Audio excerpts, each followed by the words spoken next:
There may be a number of those faulty fields right here at local schools and public parks. And taxpayers are the last to know about this turf trouble. CBS2's Carolyn Gusoff investigates. Take a walk on the soccer fields at Brentwood State Park and they seem perfectly fine until you look at your shoes. It's on people's clothes, it's on their cleats, it's covered in it. The artificial turf is breaking off, and it's happening at public schools too. It's unbelievable how bad these fields are. Is this normal? It's frays, and then that fray breaks down into smaller fibers. In other words, the wide fiber would withstand wear and tear. When it breaks down into hairline fibers, those break apart. They don't have the strength. We asked a sports facility expert to come look at nearly a dozen Long Island fields, all still under warranty. Schools and parks paid up to $1 million for each field, expecting they would last a decade or more. Is it just supposed to rip off in your hands like this? No, not at all. Island Trees High School, installed 6 years ago. The bottom image shows how lush it looked then. On top, how it looks now. This is a failure, okay? Should be replaced at no charge. Levittown's MacArthur High, 7.5 years ago. There's not one spot on this field that hasn't failed. West Islip, 6.5 years ago. This field has literally failed 3 years ago. It's just that the owner, doesn't know that, because when they come out here and they look at it, it's still the same color green. Joe DiGeronimo, a turf consultant to the city of L.A., told us plastic blades of grass are splitting, fraying, and breaking down prematurely. Total failure. See all these little fibers?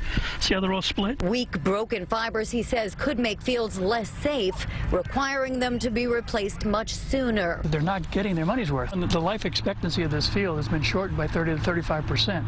So that's an investment factor. An investment by taxpayers who may be unaware of headlines about fields failing across the country, or that many local fields are made of the same defective fibers.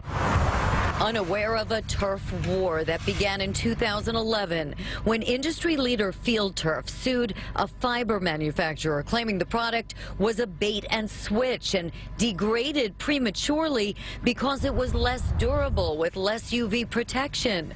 That lawsuit was settled out of court. But sources tell CBS2 that much of that defective turf from 2007 to 2010 made its way here. Lists acquired by CBS2 name well over 100 fields in New York and New Jersey that likely got the flawed fibers.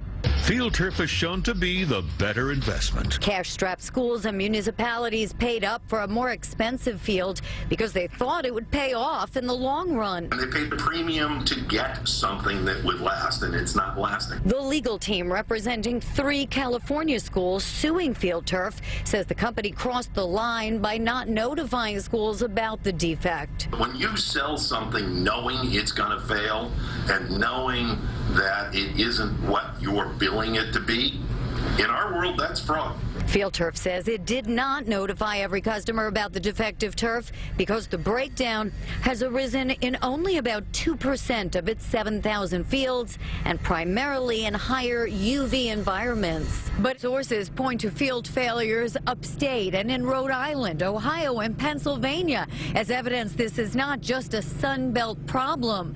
They say the company's playing a game with numbers because many owners don't know what to look for. Field Turf calls this normal aging, pointing to Roslyn High, still lush after nearly 10 years, the company claims, thanks to better maintenance.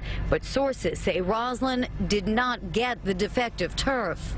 As for the schools we visited, we got a line out of seemingly the same playbook, no comment or no problem. Bayshore told us the fields have performed to expectation. We fully expect they'll last through the warranty. And they expected the field to only go 5 or 6 years because this field's what, 8 years old, and it failed 3 years ago. So they're wrong. And at Brentwood State Park, where publicly funded fields are nearly 7 years old, we were promised one thing, and we're now seeing another. Suffolk legislator Monica Martinez is calling for an investigation by the Attorney General. Why the company, if they knew, then as to why these fibers are here. Field Turf says it will continue to work with any customer who contacts them to evaluate their field and stands by its warranties. The company's full statement is on our website, CBSNewYork.com. Meanwhile, its installer, Landtech, did not respond to our requests for comment. So why do you think then that the schools seem to be ignoring this problem if in fact their fields are breaking down? Well, either they were completely unaware of the breakdown issue or they've been reassured that it's not happening here. But it very well might be happening here. So really the time to ask your school board about your field is right now, because those full replacement warranties are expiring every day. Well, I know that a lot of times it's a very hotly contested issue to get these things approved because they cost so much money. It's a big investment. Huge investment. For municipalities and schools. Yeah, this is a real eye-opener. Real eye-opener. Thank you.